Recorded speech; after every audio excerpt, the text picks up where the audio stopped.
A libélula, o louva-a-Deus, as joaninhas, a vespa. Todos eles são conhecidos predadores, como se tem visto ao longo da série. Mas há muitos outros. Moscas, percevejos assassinos, vários tipos de escaravelho. São só alguns exemplos. Um inseto predador que tu conheças?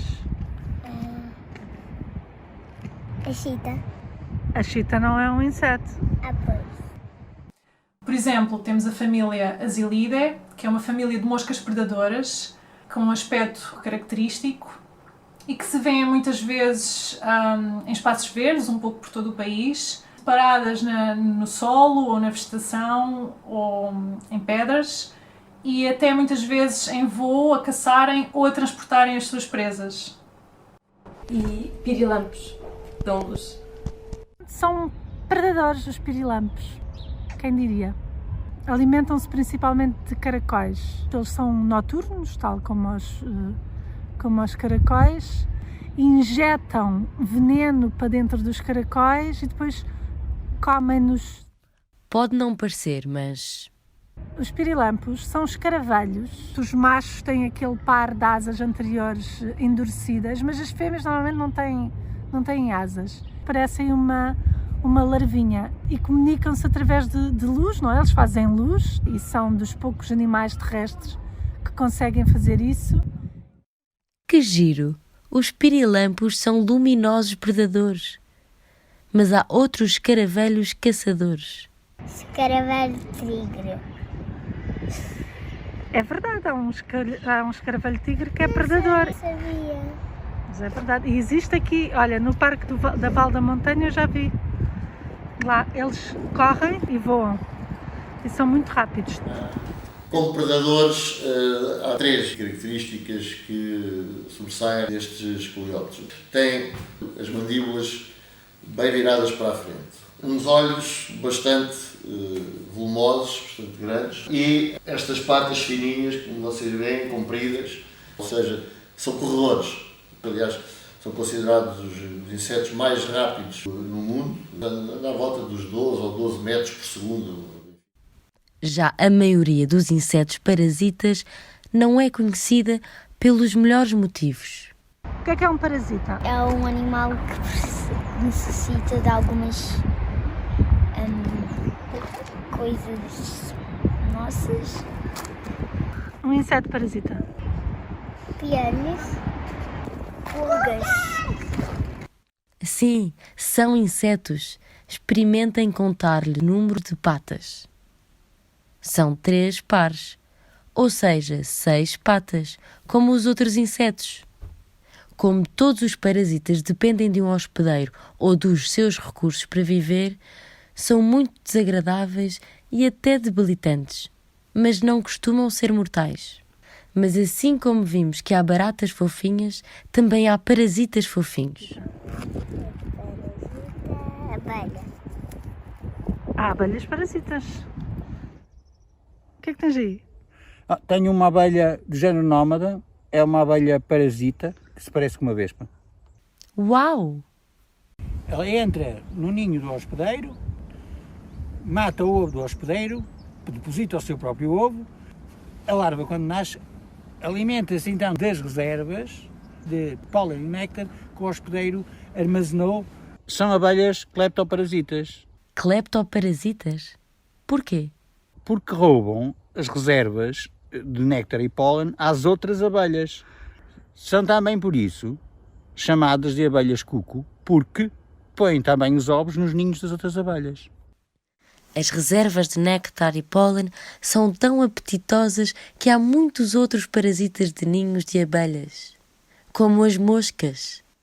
As moscas bombardeiras, os bombilídeos, também são parasitas de abelhas, de abelhas selvagens, mas põem os ovos no interior da entrada do ninho, ou mesmo à porta da entrada do ninho, e as larvas, elas é que entram no ninho. Essas não matam ativamente o hospedeiro, mas ao comer-lhes as reservas, condenam-nos à morte à fome. Os caravelhos. Os Meloidae, que são uns coleópteros que os adultos alimentam-se de vegetação, mas as larvas também também parasitam abelhas solitárias. Temos o caso da lica vesicatória, que é o besouro das belugas, um besouro assim metalizado, muito bonito, que põe ovos nas flores, ou perto das flores, e dos ovos nasce uma prolarva, ou seja, uma larva muito pequenina e muito imatura, que nós chamamos de triângulo, e esses triângulos apanham boleia das abelhas. E vão com as abelhas para os ninhos, onde depois parasitam os ninhos. Só que assim, e depois a estratégia é uma estratégia de grandes números, porque os adultos põem milhares e milhares de ovos, porque muitas vezes apanham boleias de insetos errados. Apanham boleias de moscas, apanham boleias de vespas, tudo que pode na flor, elas agarram. No meio desses milhares de ovos, algumas dezenas apanham mesmo boleia de verdadeiras abelhas selvagens, e essas conseguem completar o ciclo. E ainda há insetos que são parasitas de plantas. De certeza que conhecem os famosos pulgões. Mas há outros. Sabes o que são galhas? Não faço a mínima ideia. Ben, as gallas son, digamos, unha relación bastante curiosa. Son pequenas estructuras ou estructuras de un tamaño, digamos, variável, provocadas pola picada ou pola oposición dun insecto ou de outro organismo.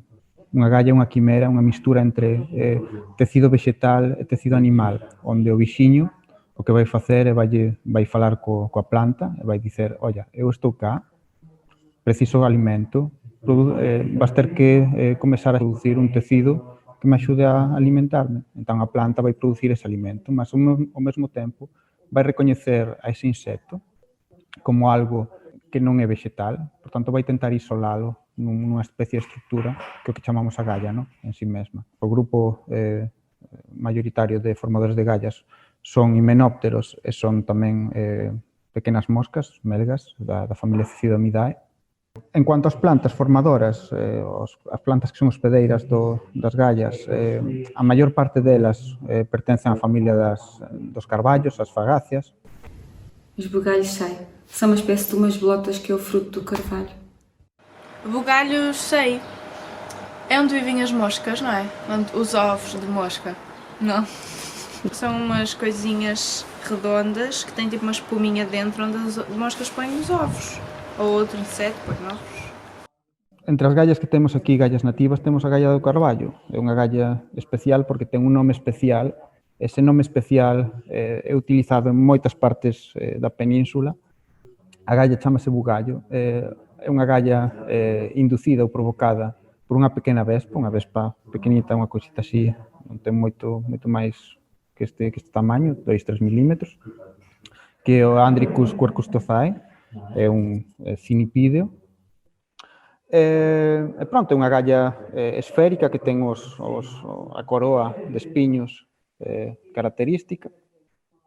Galhas e bugalhos são exemplos das relações incríveis que se podem estabelecer entre organismos de reinos diferentes. Mas dentro do grupo dos insetos há relações muito mais tortuosas, como aquelas que se dão entre insetos parasitoides e os seus hospedeiros. Ainda se lembram? Os parasitoides são um tipo especial de parasitas que, para completarem o seu ciclo de vida, conduzem sempre o seu hospedeiro à morte. Um exemplo é as vespas parasitoides da lagarta de couve, que a vespa coloca o ovo no interior da lagarta, as larvas eclodem, começam a comer o seu interior, normalmente pelos seus órgãos não vitais. Portanto, a lagarta está viva enquanto os parasitoides estão lá dentro a alimentar-se dela, e quando a lagarta está pronta para pupar, acaba por matar a lagarta e fazer a crisálida no exterior da lagarta. É com certeza um destino cruel o das vítimas dos parasitoides. Mas para nós são considerados insetos benéficos ou auxiliares. o termo auxiliar é um termo assim um pouco centrado no homem, não é? Porque a natureza não tem exatamente este conceito de auxiliar. Os auxiliares para nós, sobretudo agrónomos e gente ligada à agricultura, são artrópodes, e não só, mas neste momento estamos a falar sobretudo dos artrópodes, que têm uma função benéfica em relação às pragas que causam estragos nas culturas. Basicamente há dois grandes grupos, os predadores e os parasitoides. Os predadores são aqueles que funcionam um pouco como os leões, como os tigres, são aqueles que caçam e comem muitas presas ao longo da sua vida. Os parasitoides é uma coisa mais difícil de arranjar uma imagem macro, porque de facto são exclusivos dos insetos e só há no mundo dos insetos mais evoluídos. E basicamente o grande grupo, não são os únicos, mas o grande grupo onde estão estes auxiliares ditos parasitoides é o grupo das vespas. Ou seja, os parasitoides acabam por conseguir matar apenas um indivíduo da espécie que nós queremos combater. Os predadores comem muitos durante a sua vida. Então, diriam, os predadores são muito mais interessantes do que os parasitoides. Não é bem, porque os predadores precisam de caçar muitos indivíduos durante a sua vida para conseguir manter-se vivos, para se desenvolverem, para sobreviverem. Precisam de populações da espécie que nós queremos cuja população seja limitada, precisam de muito mais indivíduos. Um parasitoide consegue permanecer no ecossistema com uma população muito mais baixa. Portanto, nós precisamos de ambos no ecossistema agrícola. Precisamos dos predadores, exatamente porque caçam muito, diminuir a população muito rapidamente das espécies que são praga. Os parasitoides mantêm-se muito tempo no ecossistema, mesmo com populações baixas, e portanto contribuem muito para manter estas populações sempre a nível baixo. Portanto, nós precisamos quer dos predadores, quer dos parasitoides. Precisamos destes e de todos os insetos, dos que comem e dos que são comidos, como vamos ver já no próximo episódio. Tá bem, vá. Talvez não precisemos de piolhos, nem de pulgas.